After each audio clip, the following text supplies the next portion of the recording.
Popo Panda. Popo Panda lived in a lovely house in Alif, Nagar. The color of his house was yellow and it was covered with betel vine. Popo ate betel leaves every day and he ate 5 of them. Popo liked to sing songs. He liked to sleep even more than this. But best of all, he liked to eat. One day Popo saw the owl with glasses and was interested in something new. He was interested in reading and writing. When Popo Panda went to school the first day, he got very worried. There was so much to study.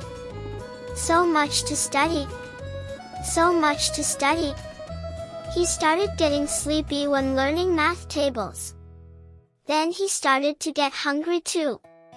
He ran away from school the very first day. When he got home, he wondered what he would do if he did not study. He remembered the owl with glasses. Popo decided to go to school the next day. But the difficulties kept increasing. He would learn 4 tables in math. But when he got to the 5th table, he forgot the first 4. Lolo Fox got tired of helping him practice his math tables.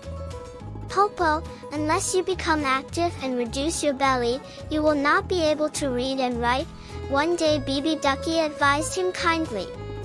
Popo understood what Bibi Ducky was saying.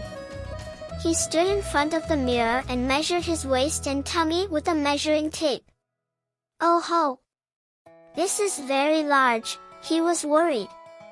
I will eat less from tomorrow and I will run in the morning and evening, Popo decided firmly. The next morning, Popo woke up with much difficulty.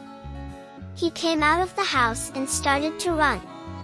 Popo kept running with panting breath and shaking belly, and he kept running, and he kept running. Suddenly, a peepal tree appeared in front of him. As soon as he arrived there, he got hungry. 1, 2, 3, 4, 5, he climbed the tree and kept eating the leaves. First his hunger ended and then he got sleepy, and he wrapped his arms around the tree and went to sleep. Popo! Popo! He awoke up to the sound of Bibi Ducky's voice. You are sleeping here? Aren't you going to school? What time is it?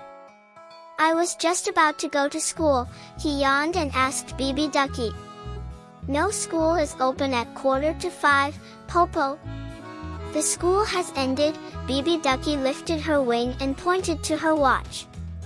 4:45. Popo was amazed. Popo, when you do everything without looking at the watch, then this is what will happen. You will not wake up for exercise, or to go to school, or get thin, or be able to read and write, Bibi Ducky explained to him. Popo decided once more that he would be very punctual from the very next day. But then, who was going to wake him up at 5 o'clock the next morning? This was Popo Panda's new problem.